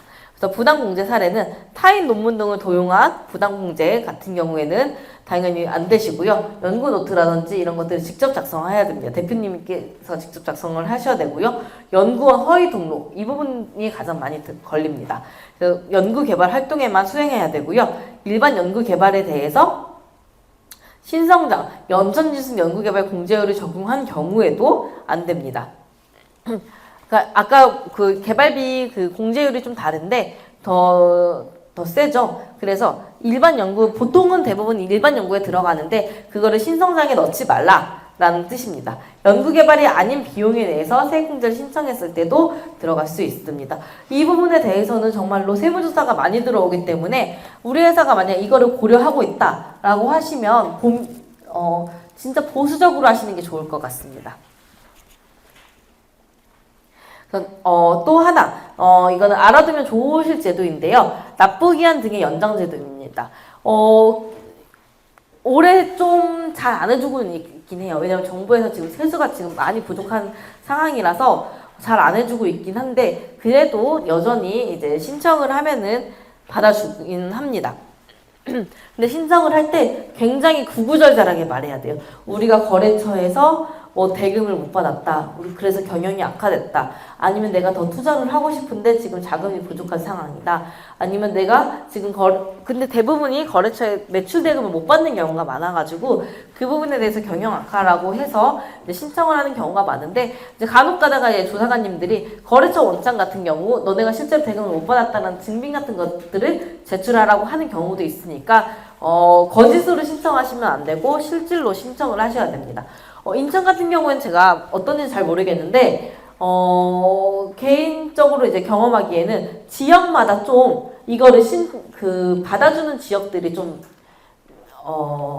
다릅니다. 저희 같은 이제 평택 같은 지역들은 이제 한 번에 좀 요즘 평택이 그 기사가 많이 났었잖아요. 평택이 좀 무너지고 있다. 다시 이제 올라가겠지만 다시 올라간다는 기사도 나왔지만 그동안에 좀 이제 건설업들이 많이 힘들었었어요. 그래서 세수 이제 그 세금을 못 내는 업체들이 많았기 때문에 이 납부기한 연장은 되게 잘 안 해줬어요. 근데 다른 지역 같은 경우에는 대부분 그래도 조사관님들이 얘기 잘 들어주시고 잘 해줬습니다. 왜냐면 평택 같은 경우에 납부기한 연장을 해놓고서 이제 납부를 안 하시고서 이제 이제 회생하고 파산하는 경우가 많아서 그러면 이제 국고 손실이 되니까 그래서 잘 안 해주는 경우가 많았습니다. 그래서 납부기한 연장 신청서를 납부기한 3일 전까지 그러면 3일 전에 무조건 우리는 신고를 해야 됩니다. 이거를 할 때는 신고 먼저 하고 그 다음에 이제 되도록 조사관님한테 먼저 전화를 하는 게 좋아요. 조사관님한테 전화를 해서 내가 이런 사정 때문에 납부기한 연장을 하고 싶습니다. 라고 하면은 되고요. 그런 다음에 조사관님이 그럼 신청서 넣으세요. 그럼 볼게요. 라고 하면은 조사관님이 하고 하루 이틀 뒤면 이제 연장을 해주십니다. 그리고 고용재난지역, 이제 고용위기지역, 특별재난지역, 군산 같은 경우에는 저희 위기지역이고요. 최근에 화재 같은 거 일어났을 때, 홍수 일어났을 때 그런 곳들은 특별재난지역으로 이제 납부 연장을 잘해주고 있습니다. 그래서 납부 연장 등의 사유에 대해서는요, 납세자가 재난 또는 도난으로 재산에 심각한 이제 손실을 입은 경우, 아니면 이제 질병에 걸린 경우, 그래서 치료가 필요한 경우, 아니면 이제 사업에 현저한 손실이 발생하거나 부도 또는 도산의 우려가 있는 경우입니다. 이거는 신청하실 때 내가 체납이 있으면 납부기한 연장이 안 됩니다. 그래서 납부기한 연장은 체납이 없으셔야 되고요. 그리고 내가 이게 연장을 신청한 다음에 체납을 한 번이라도 하면 연장한 거에 대해서 다음부터는 납부기한 연장을 안 해주니까 이 부분을 유의하셔야 됩니다. 이거 되게 좋은 제도예요. 왜냐면은 가산세 없이 납부기한 연장해 줍니다. 최대 9개월까지 가능하고요. 보통은 부가세는 3개월 정도만 잘 봐주고요. 아니면 요즘 같은 경우에는 정말 힘들다라고 하면 6개월까지 봐주기도 합니다. 네. 근데 부가세가 너무 많이 내가 못 내겠다. 근데 그 큰 금액이 크다라고 하면은 담보를 걸으셔야 됩니다. 그래서 담보를 부동산 같은 경우 담보를 걸어서 이제 국가에다가 담보를 해야 되는데 그게 두 번째 이제 담보물 추가 제공입니다. 이때에는 안 좋은 게 부동산 같은 경우에 등기부 등본에 국고 담보라고 해서 등기에 올라가니까 좋아 보이진 않겠죠. 그래서 좋아 보이진 않아서 대부분 많이 안 하고는 하시는데 그래도 저희 거래처 같은 경우에는 어쩔 수 없이 이제 몇 억 정도가 이제 납부 기한 연장을 해야 돼서 한 3억이었나요? 그래서 어쩔 수 없이 납부 담보물을 제공을 했습니다. 할 때에는 이제 금액이 커야 되니까 3개월 이내 감정평가도 받아야 되니까 납부 담보물 제공은 추가되는 비용이 또 꽤 있습니다. 재산 상황의 변동 같은 경우에 이제 있으면은 바로 취소가 되고요. 이제 그리고 이제 너네가 이제 징수의 사유 중 어느 사유에 해당하는 사유가 있어서 우리가 이거를 전액을 징수할 수 없다. 뭔가 너네 지금 상태가 좀 이상한데? 라고 했을 때 바로 납부기한을 취소할 수도 있습니다. 지금까지 이제 세제 지원이랑에 대해서 알아보았고요. 이제 기업 경영과 세무에 대해서 알아보도록 하겠습니다. 기업 경영 전반에 발생할 수 있는 문제가 세법에 어떻게 영향을 미치는지에 대해 알아보도록 하겠습니다. 혹시 기존까지 했을 때에 그 질문 사항 있으실까요? 창업 감면이라든지 이런 것들에 대해서 질문 사항 있으실까요? 없으시면 넘어가도록 하겠습니다. 이제 법인에 대해서 많이 이제 관련이 있는 내용인데요. 가지급금입니다. 가지급금이란 법인에서 현금 지출이 있었으나 거래 내용이 불분명하고 그러니까 증빙이 없다라는 뜻입니다. 그렇게 됐을 때 계정 과목의 금액이 미확정인 경우 그 지출액에 대해서 일시적인 채권을 표시하는 내용인데요. 업무무관 가지급금은 명칭 여하에도 불구하고 해당 법인의 업무와 관련 없는 자금의 대여액을 의미합니다. 그래서 우리가 법인을 만약에 운영하실 계획이 있으시면 가지급금이 있다라고 하면요, 은행에서 대출을 진짜 안 해줘요. 그래서 왜냐면은 가지급금이라는 거는 나쁜 말로는 횡령이라고도 하거든요. 법인인 대표가 돈을 빌렸는데 왜 빌렸지? 법인 대표의 신용에 문제가 있나? 왜 급여로 가져가면 될 텐데, 배당으로 가져가면 될 텐데 왜 빌렸을까? 왜 그냥 법인 돈을 마음대로 쓰네? 법인 대표가 너네 투명하지 않은 기업이구나 라고 해서 은행에서 가지급금이 있는 거를 정말 싫어합니다. 그리고 가지급금이 있으면 그 지원금도 받기도 어렵습니다. 그래서 법인 같은 경우에는 항상 문제가 가지급금에 문제가 있고요. 그 가지급금을 연말에 안 만드시는 게 가장 중요합니다. 중간에 만든다고 하시더라도 가지급금이 법인에 발생했을 경우에는 중간에 시가 이율 1년 이율 4.6%에 따라서 산정한 이자를 회사에다가 이자 수익으로 계상해야 됩니다. 그래서 내가 가지급금을 했을 때 내가 이 이자도 납입해야 되지만 이 이자에 대해서 추가 법인세, 왜냐면 회사는 이제 이익으로 보기 때문에 추가 법인세도 나오기 때문에 가지급금이 좋지가 않습니다. 그리고 가지급금이 있는데 내가 만약에 법인에 대출이 있다라고 하면은 너네 법인에 대출은 안 갖고 왜 대표자가 가져간 거야? 왜 다른 사람 빌려준 거야? 라고 해서 지급이자 송금불산입 개정도 함께 적용됩니다. 이 얘기는 너네가 이자 비용을 지불했을 때 그거는 너네가 실제로 필요 없는 비용이었기, 그 대출이었기 때문에 그 이자를 인정해 줄 수 없어 라는 내용으로 이자를 송금불산입한다는 내용입니다. 다음에 이제 최근에 이제 우리 같은 경우에는 1인 법인 같은 경우에 이 부분은 많이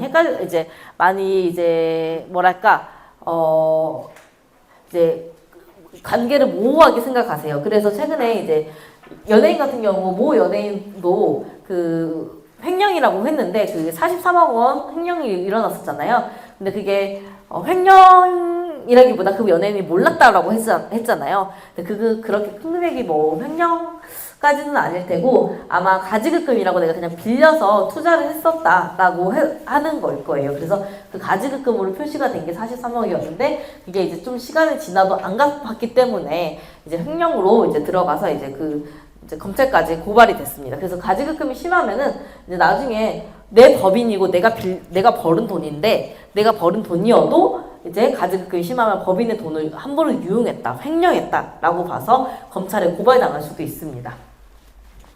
차량 유지비인데요. 이거는 개인이나 법인이나 다 동일합니다. 구매, 리스, 이제 렌트에 대해서 많이 고민을 하십니다. 그래서 어떤 게 좋냐면요. 법인 사업자나 개인 사업자 같은 경우에는 1000cc 미만 경차나 화물차, 9인승 이상 승합차 같은 경우 많이 사시잖아요. 9인승 이상 승합차는 보통 카니발 같은 경우에 있고요. 요즘에는 팰리세이드 9인승이 나왔죠. 팰리세이드가 원래 기존에는 7인승밖에 없었는데 9인승이 나온 이유가 사실은 그 팰리세이드 차를 보면은 9인이 절대 탈 수가 없는 구조예요. 근데 이제 9인승으로 나온 이유가 그 사업자들을 위해서 타겟으로 한 거고 이제 부가세를 공제를 받아라라는 제도입니다. 그래서 1000cc 미만 경차나 화물차 9인승 이상 승합차를 구매했을 때 부가세 공제가 되고요. 또 이 차에 대해서는 기름값, 주유대도 우리가 부가가치세가 들어가 있어요. 그래서 기름값에도 부가세가 들어가 있는데 그 부분에 대해서도 공제를 받겠다. 대신에 그 외 모든 차량은 너네가 우리가 인정해주지 않는 차라고 해서 불공제를 해주겠다. 그래서 경비로 인정을 안 받는다라는 게 아니고요. 부가세랑 종합소득세의 범위가 있는데 부가세에서 부가세 공제를 받지 않겠다는 뜻입니다. 그래서 여기에 속해 있는 차는 SUV나 뭐 승용차 같은 경우에 들어가 있습니다. 그래서 1000cc 미만 경차, 화물차, 9인승 이상 승합차는 전체 다 경비가 인정됩니다. 그래서 업무용 운행 일지라고 해서 개인 사업자도 복식후기 의무자 같은 경우에 써야 되는데요. 그런 경우에는 이제 상관없이 너네가 경비 인정해주겠다입니다. 그래서 경차 같은 경우에는 그냥 너네 마음껏 써라, 마음껏 써도 인정해주겠다. 근데 여기서 주의하셔야 될 게 경차인데 내가 부가세 공제 신청을 뭐 10만 원 이렇게 했어요. 경차가 기름값이 10만 원 어치 들어가진 않잖아요. 아무리 기름값이 비싸도. 그래서 그런 부분들 잘못하면은 부가세 소명 요구 많이 올라오니까는 그런 것들을 보시고서 그 부가세 공제 신청을 하셔야 됩니다. 내가 만약에 경차랑 승용차나 뭐 제네시스나 이런 게 있다라고 하면은 제네시스는 기름값이 그래도 10만 원 정도 들어갈 수도 있으니까 그 용량에 따라 다르지만 이제 봤을 때 5만 원 미만은 5만 원 정도는 안 넘기시는 게 좋습니다. 경차 같은 경우, 주유비 같은 경우에는요. 그래서 그리고 법인 사업자 같은 경우에는 임직원 전용 보험을 무조건 가입해야 됩니다. 그래서 누구나 운전 이런 거 안 돼요. 그래서 임직원 전용 보험을 무조건 가입해야 되고요. 이런 화물차 이런 걸 얘기하는 게 아니라요. 승용차라든지 SUV 차량에 대해서 얘기하는 겁니다. 이 다음부터는요. 그래서 임직원 전용 보험을 가입하지 않으면 모든 비용에 대해서 인정을 받지 못합니다. 임직원 전용 보험을 가입을 하고 운행기록부를 작성했으면 업무 사용 비율만큼은 인정이 가능합니다. 그래도 차량 가액에 대해서는 1년간 800만 원에 대해서만 가능하고요. 그 외에 내가 주유비라든지 이런 것들, 보험료라든지 뭐 주차비라든지 이런 것들에 대해서 기타 원래는 그 운행기록부 작성을 안 했을 경우에는 800만 원 플러스 700만 원에 대해서 연 해당 1,500만 원까지 한도로 내가 비용을 인정을 해주는데요. 이걸 만약에 운행기록부 작성을 했다라고 하면 업무 사용 비율만큼 비용을 인정해 줍니다. 근데 세무조사가 들어올 때요. 개인 사업자든 법인 사업자든 운행 일지를 가장 먼저 봅니다. 대기업 같은 경우에는 뭐 팀별로 나눠주면 거의 다 이제 실제 업무에 쓰는데요. 만약 중소기업 같은 경우에는 사실 우리가 업무에 쓸 때도 있지만 대부분이 업무에 쓸 수도 있지만 개인적으로 쓰는 경우가 굉장히 많잖아요. 임원 차량이라든지 내가 출퇴근은 업무에 들어가지만 주말에도 쓸 수도 있고 개인적으로 쓰는 용도가 많은데 그렇기 때문에 그거를 이제 정부에서도 알기 때문에 세무조사 들어오자마자 이걸 요청을 합니다. 운행기록부부터 제출하세요. 그러면은 대부분 여기에서 많이들 걸리세요. 그래서 업무 사용 비율이 대부분 100%라고 하는데 사실은 100%가 거의 없죠. 그래서 100%가 거의 없기 때문에 이 부분은 되게 주의하셔야 되고요. 복식부기 같은 경우에는 보험 가입은 자유입니다. 근데 내년부터는 바뀌어요. 여기도 복식부기도 한 대를 초과하는 2대부터는 업무를 보험을 가입을 하셔야 됩니다. 보험을 임직원 전용 보험으로 가입하셔야 됩니다. 그래서 운행기록부 작성하면 업무 사용 비율만큼만 인정이 되고요. 작성하지 않으면 1,500만 원 한도로 인정이 됩니다. 여기에서 개인 사업자는 그래도 그나마 괜찮은데 인정 안 받고 끝나는데 법인 사업자 같은 경우에 내가 만약에 고가의 차량을 했다. 뭐 1억 7천만 원대를 했다. 그렇다고 하면은 800만 원까지만 제가 차량 가액이 인정이 된다라고 했잖아요. 그럼 그 부분에 대해서 일부는 감가상각비 비용을 부인되는데 만약에 제가 어제 계산했을 때 1억 7천짜리의 차가 있었는데 그게 이제 리스비가 거의 월 150에서 200 정도 나오더라고요. 그래서 200 정도를 계산을 했을 때 만약에 운행기록부 작성을 안 한다라고 하면은 약 대표자한테 한 1년에 1,800만 원 정도 급여로 추가 과세가 되더라고요. 상여 처분됩니다. 왜냐면 업무에 너네가 이만큼 사용하지 않았다라고 보고 운행기록부 작성을 안 하면은 그래서 이게 비용만 부인되는 게 아니라 대표자 같은 경우에는 급여로 추가로 과세되기 때문에 이 부분이 이제 유의하셔야 될 부분입니다. 어차피 복식부기자는 비용 처리가 안 되면 다 그냥 세금으로 들어오기 때문에 상관은 없는데 이제 그 회사 같은 경우에 법인 같은 경우에는 그 부분을 주의하셔야 되고요. 성실신고라든지 전문직 사업자 같은 경우에는 한 대를 초과한 2대분부터는 업무 전용 보험 가입을 무조건 하셔야 됩니다. 그래서 운행기록부 작성을 하면 업무 사용 비율만큼 인정이 되고요. 그렇지 않다라고 하면은 이제 한 대당 1,500만 원까지 이제 합니다. 만약에 보험 가입을 안 했다라고 하면은 운용기록부 작성을 하면 50%만 인정을 해주고요. 그 작성을 하지 않다라고 해도 이제 50% 정도만 인정해 주는데 그럼 결국에는 1,500만 원에서 700만 원까지만 이제 인정해 주겠다라는 뜻입니다. 그래서 구매, 리스, 렌트 중에서 어떤 게 나한테 유리할지를 이제 볼 텐데요. 구매를 하게 되면 차값에 대해서 5년 동안 조금씩 나눠서 이제 경비 처리를 해도 되고요.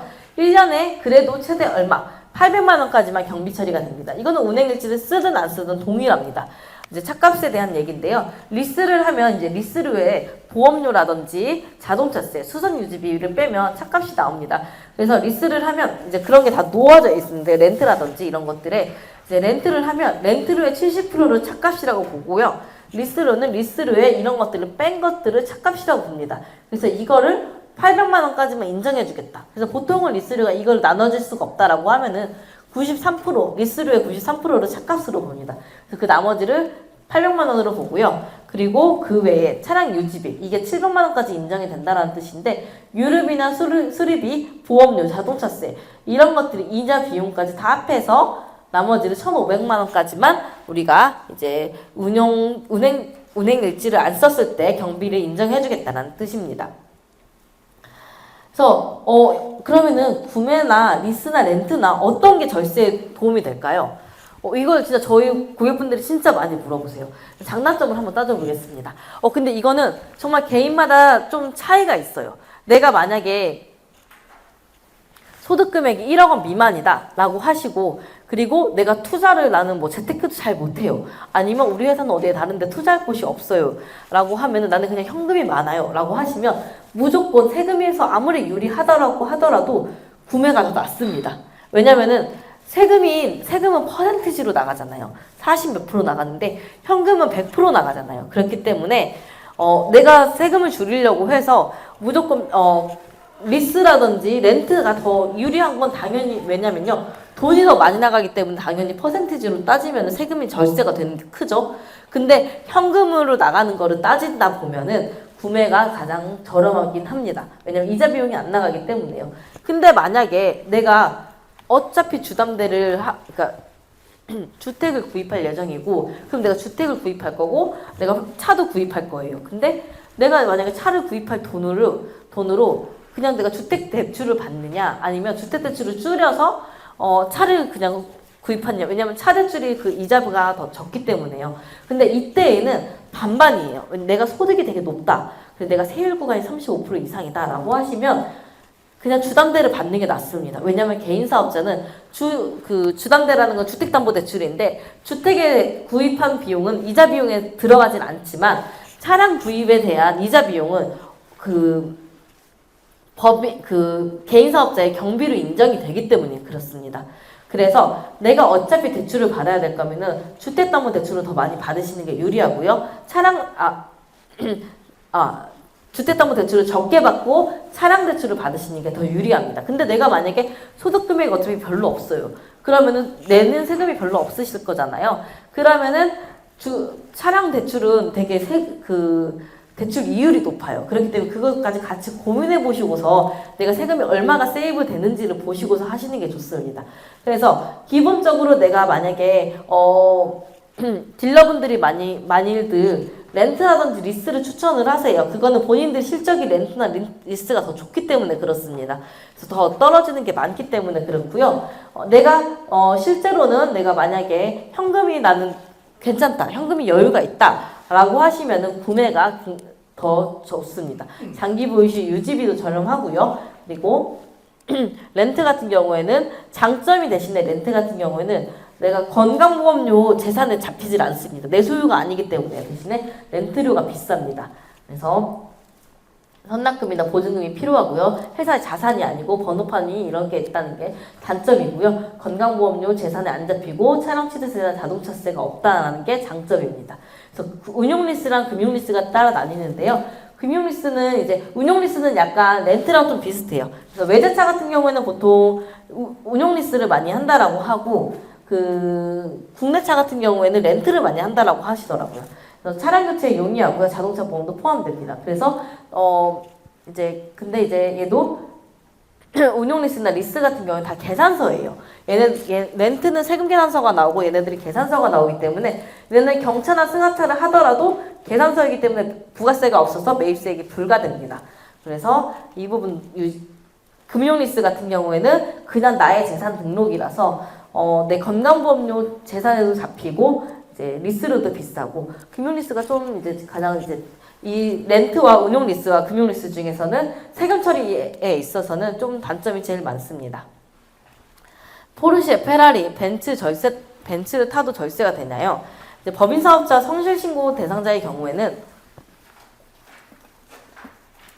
운행 일지랑 임직원 전용 보험 가입 의무만 확인하면 경비에 반영됩니다. 그래서 차량 가입 기준 이게 아까 그 800만 원 기준이 5년을 나누면 4천만 원을 5년을 나누면 800만 원입니다. 그래서 이게 좀 옛날 기준인데요. 옛날에는 너네가 사업을 할 때 그랜저 정도만 타도 그냥 영업에 좋지 않겠니? 라는 그 뜻으로 이제 그랜저를 기준으로 해서 나온 법이에요. 근데 이제 그랜저가 너무 비싸졌죠. 그래서 이제 반영을 해줘야 되는데 여전히 반영은 안 해주고 있습니다. 왜냐면 그렇게 되면 법인세를 또 낮춰주는 격이기 때문에 여전히 이제 옛날에 그랜저를 기준으로 이제 얘기를 하는 거고요. 차량가의 기준 이제 연 800만 원씩 경비 처리 되기 때문에 상대적으로 절세 효과는 감소됩니다. 종업원 소유의 차량이나 종업원 명의의 리스나 렌트를 할 경우에는 회사가 업무용으로 사용하더라도 업무 전용 자동차 보험으로 미가입으로 모아서 경비가 어렵습니다. 그래서 이제 종업원 같은 경우에는 할 때에는 종업원 명의로 하지 말고요. 우리 회사로 명의로 하셔야 됩니다. 대신에 이제 그런 것들은 가능하겠죠. 종업원은 이제 본인 개인 차량인데 우리가 유류대를 지원해 줄 수 있잖아요. 그런 경우에는 실비로 적용이 되기 때문에 괜찮습니다. 그런 유류대 같은 거는 비용 처리가 되는데 리스나 렌트로가 이제 비용 처리가 안 된다는 뜻입니다. 그리고 제조나 판매 시설을 방문하거나 거래처와 대리점 방문 이런 것들이 다 업무에 관련된 거기 때문에 업무 운행 일지에다가 쓰시면 되고 업무용 사용에다가 포함이 됩니다. 출퇴근도 당연히 포함이 되고요. 업무용 운행 일지는 이렇게 되어 있어서 이거를 매일 쓰셔야 돼요. 그래서 굉장히 좀 번거롭습니다. 다음은 이제 저희 세무조사인데요. 사업을 운영하시면서 가장 무서운 부분이 세무조사입니다. 그리고 요즘에는 진짜로 세수가 줄어들어서 세무조사, 소명 요구가 더 많은 추세인데요. 사업을 운영하시면은 이제 세무조사까지는 이제 안 가시더라도 소명 요구는 정말 많이 받으실 거예요. 아니시면 이제 앞으로는 이제 이러시겠죠. 부동산을 구입하시면 자금 출처 조사는 거의 들어온다라고 보시면 돼요. 왜냐면은 부동산 구입했을 때 최근에 이제 정부가 6억 원 초과하는 주택에 대해서는 자금 출처를 이제 앞으로 100% 본다라고 했거든요. 근데 이제 사실은 이 근처만 해도 6억 원 초과 되는 집이 거의 대부분이잖아요. 그렇기 때문에 거의 다 전수조사 하신다고 보시면 됩니다. 그래서 세무조사란 세무조사를 담당하는 공무원이 국세에 대한 조사를 위해서 장부 및 서류를 면밀하게 조사하는 것을 뜻합니다. 실제로 근데 요즘 진짜 세무조사가 많아진 게 저 같은 경우에도 지금 아직 세무조사가 들어오진 않았는데 재산가액이 보통 상속세 같은 경우에는 50억이 넘어야지만 청조사로 넘어가요. 그리고 심지어 이분은 40억이었는데 세금을 이제 손주들한테도 좀 주느라 세금만 40억을 물려받으셨는데 세금만 11억을 내셨어요. 거의 재산을 거의 많이 뺏기셨죠. 근데도 청주사로 넘어갔습니다. 그래서 이런 경우는 좀 희박한데 요즘 그 정도로 약간 세무조사 기준이 점점 더 이제 보수적으로 변하고 있습니다. 그래서 정기세무조사 같은 경우에는 이제 대부분 대기업들을 뜻하는 거고요. 대기업 같은 경우나 이제 금융사 같은 경우에는 이제 5년에 한 번씩 이제 정기 선정으로 이루어지는 세무조사가 들어갑니다. 그래서 무작위 추출로 표본조사를 실시합니다. 이거는 중견기업이라든지 이제 대기업 같은 경우에 해당이 되는 거고요. 보통 일반적인 경우에는 비정기 세무조사를 많이 들어옵니다. 근데 비정기 세무조사가 굉장히 이제 탈세 혐의가 있었을 때 들어오는 거라서 이때는 좀 무섭습니다. 그래서 비정기 세무조사는 내가 만약에 그나마 이제 나한테 공문으로 와서 미리 알려주면 좀 양반인데요. 가끔 가다가 이제 간혹 가다 그렇게 오는 경우도 있어요. 딱 불시에 딱 들어와요. 우리 사업장에 들어와서 불시에 이제 USB 다 가져가고, USB 다 꽂아서 그 데이터 다 가져가고, 그 순간부터 이제 회사 그 자료들 다 가져가고, 이렇게 오는 그 세무조사도 있습니다. 우리 그 드라마에서 보던 그런 세무조사 같은 경우도 있고요. 보통은, 근데 대부분은 공문을 주고서 우리 이날부터 이때까지 세무조사 할 거니까는 준비해 주세요. 라고 옵니다. 근데 보통은 세무조사라기보다는 소명 요구가 더 많아요. 그래서 근데 사업을 하시다 보면은 소명 요구가 진짜 많이 올 수도 있는데, 소명 요구가 오는 경우는요, 내가 세금 계산서가 가공 세금 계산서라고 했을 때, 이때도 진짜 굉장히 많이 옵니다. 그래서 나는 실제로 거래했을 수도 있는데, 이 해당 업체가 가공으로 세금계산서를 세금계산서 자료상이라고 하죠. 세금계산서를 사고 파는 경우가 있어요. 그래서 사고 파는 경우가 있는데, 이렇게 사고 파는 경우가 내가 만약에 부가세를 많이 내야 될 것 같아요. 그러면은 세금계산서를 사와요. 아니면 세금을 많이 내야 될 것 같아요. 뭐 법인세든 소득세든 세금계산서 사와요. 그래서 이 사람한테 부가가치세만 주고 뭐 일정 수수료만 줘요. 근데 이렇게 해서 사와잖아요. 근데 이 회사는 그러면은 나중에 이렇게 해서 사고서 내가 수수료를 받았는데 어떻게 되겠어요? 나중에 세금 많이 나오잖아요. 왜냐면 매입이 없을 테니까, 매출만 발생했을 테니까. 근데 그러면은 이 회사가 한 1년에서 2년, 많이 버티면 3년까지 버티다가 어느 순간 펑 합니다. 그러면은 국고가 굉장히 많이 손실이 되잖아요. 그럼 이제 그때부터 이제 세무서에서 조사를 합니다. 여기 업체 가공을 했구나. 그래서 이곳이랑 거래한 모든 업체들을 다 조사를 합니다.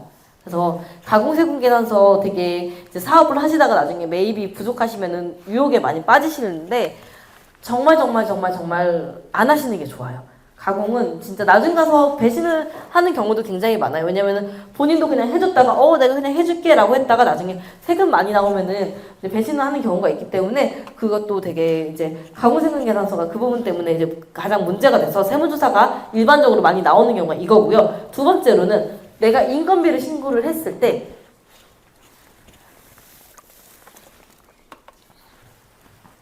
이 사람이, A라는 사람이, 나 인건비 신고를 나 못해요. 나는 지금 실업급여를 받고 있거나 기초생활수급자라서 나는 그 소득이 있으면 안 됩니다. 대신에 그러면은 B라는 사람으로 신고를 해주세요. 내가 이 사람 걸로 해서 할게요. 라고 하면은, 이때 이 사람으로 내가 신고를 했어요. 근데 이 사람으로 했는데, 이 사람이 내년에 5월 달에 보니까, 나 여기서 돈 받은 적이 없는데 왜 내 걸로 신고했어요? 라면서 세무서에 가서 이제 찾아갑니다. 그러면 이제 우리는 이제 소명을 해야 돼요. 그래서 이럴 때 이제 인건비가 부인될 수도 있고요. 또 이제 흔하게 오는 거는 부가세. 부가세 같은 경우에는 정말 흔하게 오는데요. 특히 부가세로 환급을 받으실 때는 진짜 주의하셔야 됩니다. 부가세 때 이제 공제를 받지 못하는 항목들이 있는데요. 개인사업자, 근로사가 없는 개인사업자들은 식대, 많이들 헷갈리세요. 식대 같은 경우에 절대 부가세 넣으시면 안 돼요. 식대 같은 경우는 절대 부가세 넣으시면 안 되고요. 뭐 보험이라든지 이런 건 당연히 안 되고요. 차량 유지비, 경차나 뭐 9인승 이상 승합차, 트럭이 있지 않는 한 차량 유지비, 주유비 넣으시면 안 됩니다. 그리고 간이가세자한테 한 것도 넣으시면 안 되고요. 그리고 이제 식대는 이제 그리고 많이들 헷갈려 하시는데, 식대 같은 경우에는 원래도 종합소득세 때도 비용 처리가 안 됩니다. 개인 사업자의 개인 식대는요. 왜냐면 그건 업무를 쓴 게 아니라 내가 그냥 밥 먹고 살자고 하는 거잖아요. 그러니까 밥 먹는 거잖아요. 그냥 필수행위잖아요. 그렇기 때문에 인정이 안 되는데, 이제 보통은 그래도 접대비에는 다 넣어요. 그래도 그냥 종합소득세 때는 비용 처리는 일부분은 다 넣습니다. 왜냐면 거래처랑 밥 먹을 때도 많이 있으니까요. 그래서 다 넣는데, 부가세 때는 안 넣으시는 게 좋습니다. 그리고 마트도 주의하셔야 됩니다. 왜냐면 보통 우리가 마트에서 물건을 사실 때는 사실은 회사의 물건보다는 장 보는 게 더 많으시잖아요. 그렇기 때문에 마트 같은 경우에도 이제 주의해서 넣으셔야 됩니다. 네. 네.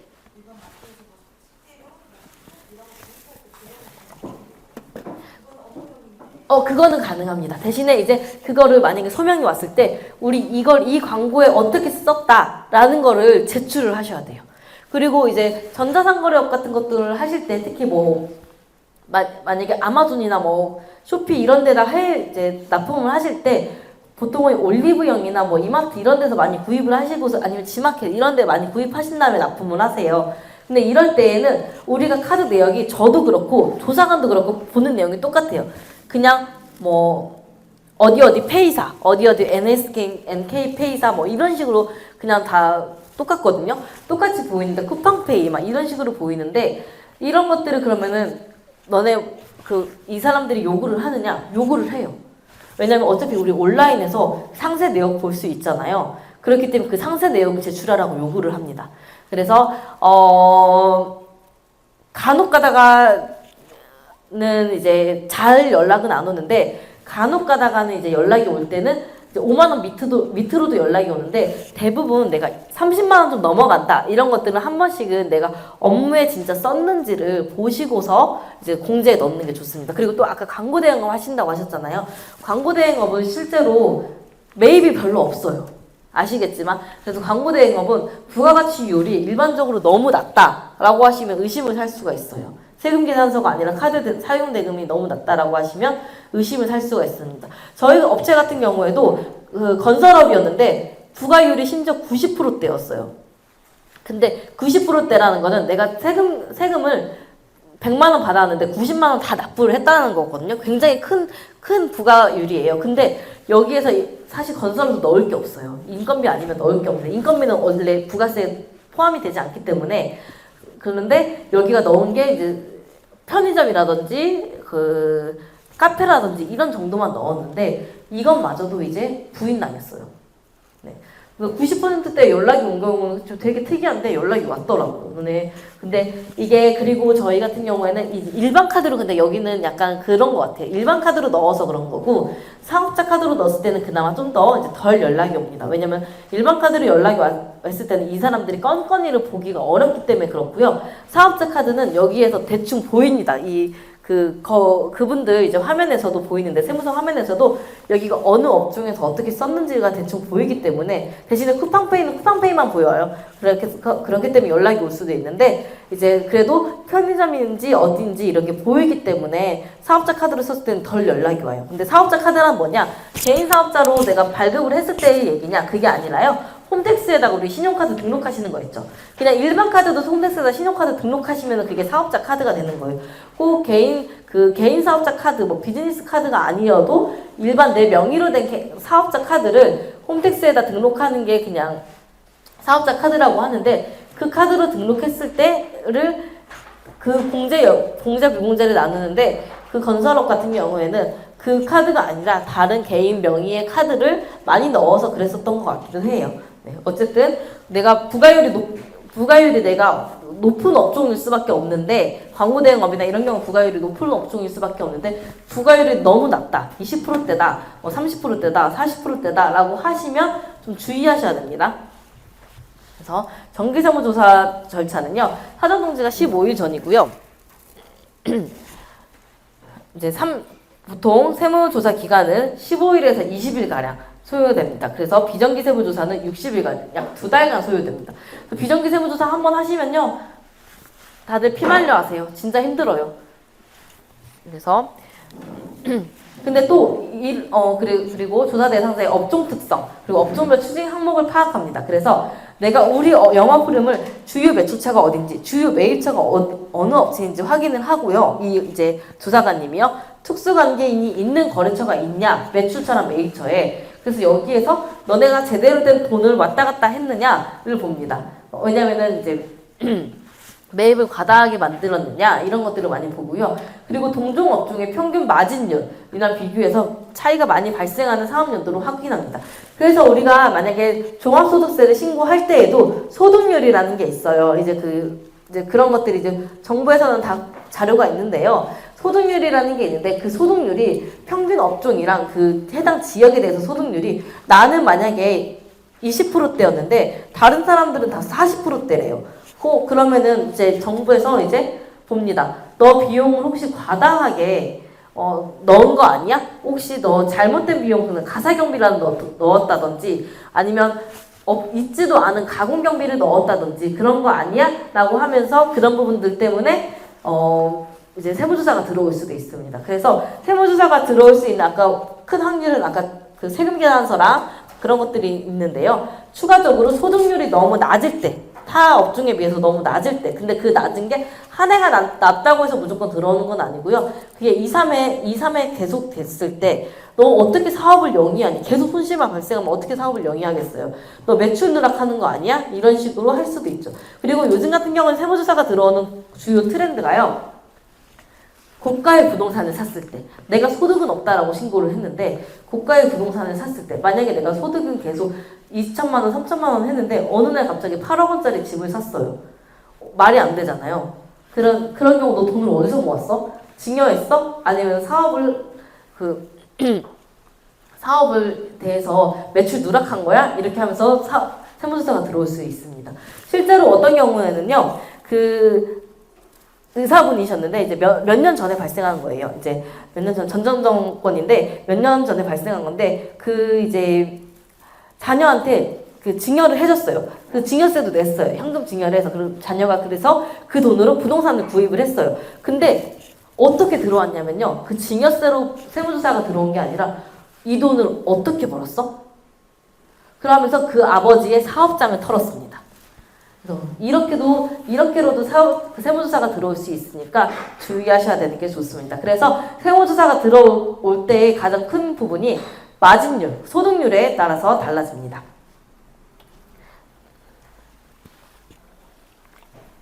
그래서 세무조사 들어올 때 대표이사야 대주주 및 그 자녀들의 재산 현황을 파악하고요. 만약에 이분들이 이제 부동산을 취득을 했는데 매입 매출이랑 그 신용카드 사용한 금액이 있잖아요. 그래서 도무지 물론 내가 연봉이 2, 3억대일 수도 있어요. 그러면 나는 충분히 8억짜리 집을 살 수 있지 라고 했는데 2, 3억 했는데 신용카드도 2억을 써요. 2억 5천을 써요. 이렇게 되면 남는 돈이 거의 없잖아요. 그럼 너는 도대체 어떤 돈으로 저걸 산 거야? 라는 이런 소득 대비 지출을 비교를 해서 저걸 봅니다. 그 세무조사가 들어올지 여부를 결정을 합니다. 그리고서 그 외에는 이제 만약에 사후관리 같은 경우에도 우리가 누구한테 대여를 했어요. 대여를 했는데 그런 경우 이제 세무조사가 거의 이제 재산세 쪽을 요즘 많이 추진돼 있기 때문에 내가 돈을 빌렸어요. 부모님한테 돈을 빌려서 나는 부동산을 샀다라고 해서 이것까지 잘 넘어갔어요. 그래 그 대여 계약서 우리가 인정해줄게. 금전대책 계약서 인정해줄게.라고 해서 잘 넘어갔는데 이걸 안 갚잖아요. 그러면은 이거 실제로 너 그 대여한 거 맞아? 증여한 거 아니야? 라고 해서 사후관리 들어갑니다. 이 대여한 금액을 갚고 있는지에 대해서 사후관리가 들어가니까 그 부분도 유의하셔야 됩니다. 그래서 세무조사 대상의 선정 가능성이 높은 경우는 매출액이 높은 경우, 그리고 대기업 집단에 해당하는 경우, 신고 성실도가 낮은 경우, 명백한 과세 자료가 있는 경우, 이제 신고 성실도가 낮은 경우에는 현금 매출 누락. 그래서 세무조사 들어왔을 때 가장 안 좋은 게 현금 매출 누락하는 경우가 가장 안 좋아요. 그리고 현금 매출 누락하는 경우에는 한 번에 걸리지가 않아요. 3년에서 4년 정도는 묵혀서 들어옵니다. 그럼 이때에는 한 해만 들어오는 게 아니라요. 1년에 거의 5개년치가 한 번에 들어옵니다. 그렇기 때문에 내가 현금 매출 누락 20억이 됐었다라고 하면요. 거의 세금으로만 한 15억 원 넘게 떼갈 수도 있어요. 그래서 가산세랑 이런 것들이 더 많이 떼갈 수가 있으니까 현금 매출 누락은 정말 주의하셔야 됩니다. 그래서 보통 현금 매출 누락 이제 저희 거래처는 없었는데 이제 저희 이제 최근에 이제 들어온 사례는 현금 매출 누락이 3년간 한 10억 정도를 하셨나 봐요. 그래서 이제 그 부분에 대해서 이제 너네 이제 통장 거래라든지 이런 것들을 다 제출해라 라고 세무조사가 들어왔습니다. 근데 이 경우에는 거의 못 빠져나가요. 거의 못 빠져나가니까 빠져나가지도 않고 비용이 인정되는 경우도 거의 없고 그리고 현금영수증 가산세도 있고 하니까 내가 벌은 돈이 10억보다 더 많이 내야 될 수도 있어요. 왜냐면 현금영수증 미발행 가산세 과태료만 해도 25%거든요. 그렇기 때문에 가산세까지 해서 더 큰 돈이 나갈 수가 있으니까 현금 매출 누락은 정말 신중히 하셔야 되고요. 그리고 명백한 과세 자료가 있는 경우, 자료상과 거래한 경우, 아까 말씀드린 세금계산서 거래한 경우, 특수관계인과 고액의 거래가 있는 경우, 해외 거래가 많은 경우 빈번하게 납세지를 옮기는 경우입니다. 납세지를 옮기는 거는 관할 세무서가 계속 바뀐다는 건데 뭐가 이상해서 계속해서 그 관할 세무서를 바꾸는 거 아니야? 라고 하면서 안 좋게 볼 수도 있습니다. 그래서 이제 들어왔을 때 법인카드 사용액을 사적 경비로 이제 판단하는 기준이 있는데요. 병원비, 그 대표적인 예예요. 병원비라든지 교육비 같은 경우에는 개인적인 의료비, 교육비를 경비로 인정되지 않습니다. 그리고 주거비용. 많이들 이제 내가 그럼 오피스텔 하고서 그 오피스텔에 경비 처리해도 되냐? 개인과 주거에 관련된 비용은 법인 경비도 안 되고요. 개인 사업자 경비도 안 됩니다. 이거 되게 많이들 하시는데 위험 리스크가 있어요. 그러면 이 사람이 내가 사업자를 했는데 어떻게 아냐? 세무조사가 나오면요. 그 사업장으로 쓰면요. 보통은 수도요금이 집으로 썼을 때랑 차원이 다릅니다. 왜냐면 사업장에서는 수도요금이 거의 잘 안 나와요. 가스요금도 잘 안 나오고요. 그래서 우리가 근데 난방 그 수도요금이라든지 이제 가스요금 이런 것들로 보고서 너네가 사업장을 쓰는지 주거용으로 쓰는지를 가장 많이 확인합니다. 그런 것들을 주의하셔야 되고요. 병원비라든지 이런 것들도 이제 최근에 저희 고객분들이 이제 이런 것도 많이 여쭤보셨어요. 내가 정관에다가 써놓으면 법인인데 내가 정관에다가 써놓으면은 1인 법인인데 대표이사도 의료비라든지 건강검진비 이런 거 경비로 인정 안 되지 않나요? 라고 하시는데 안 되세요. 왜냐면은 그거는 1인 법인을 위해서 정관에서 물론 정관에 쓰면은 정관에 쓰는 게 보수적인 건 맞는데요. 정관에 썼다라고 해서 다 인정되는 게 아니라 이런 의료비나 이런 것들이 교육비 같은 경우에는 내가 개인 사업자는 당연히 안 되고 법인도 법인 대표자를 위한 게 아니라요. 만약에 그 법인의 그 제3자 직원, 나랑 관계없는 직원들 있잖아요. 평사원부터 이제 모두가 두루두루 적용하면 좋을 그 복리후생을 얘기하는 거지 1인 대표자를 얘기하는 게 아닙니다. 그래서 그런 부분들이 이제 경비로 인정되지 않으니까 주의하셔야 될 거고요. 그리고 법인카드로 사업 그 상품권 구입 굉장히 주의하셔야 됩니다. 상품권을 구입하는 순간요. 상품권 구입 금액에 대해서는요. 국가에다가 바로 통보가 돼요. 그래서 법인 사업자를 하셨을 때도 사업자 등록증 제출하신 거를 아실 거예요. 개인 사업자도 똑같아요. 상품권을 너무 많이 구입을 하면요. 이제 정부에서 다 압니다. 상품권 너네 얼마치씩 구입을 했으니까 경비 처리할 때 이중경비 처리하지 않고 그리고 또 이거 대표자가 개인으로 가져가지 않도록 주의해라. 리베이트가 아님을 주의해라. 라고 이제 경고 안내문이 나옵니다.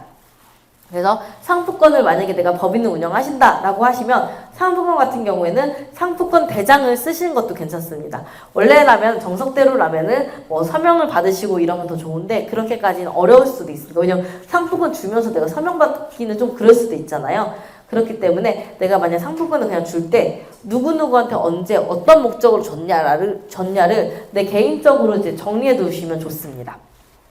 그리고 공휴일, 주말, 새벽 등 업무 시간 외 사용, 10시 이후를 야간이라고 보는데요. 이후의 시간대에 많이 사용할 경우에는 연관성 입증할 증빙 자료가 필요합니다.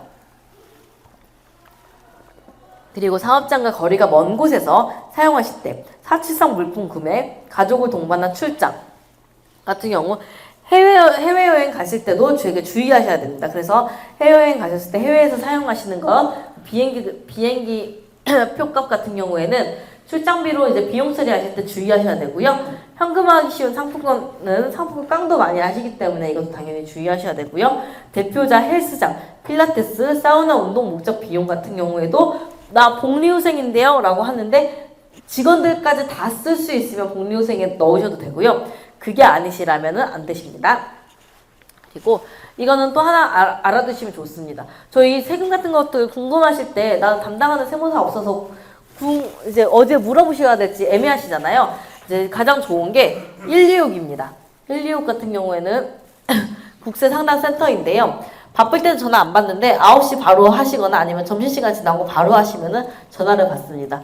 그래서 이제 현금 영수증 이런 데에서 질이 있는데요. 내가 만약에 나 세금 뭐 했는데 이거 그러면 위험한 만약에 내가 부가가치세를 했어요. 그럼 이거 매입세 공제가 가능할까?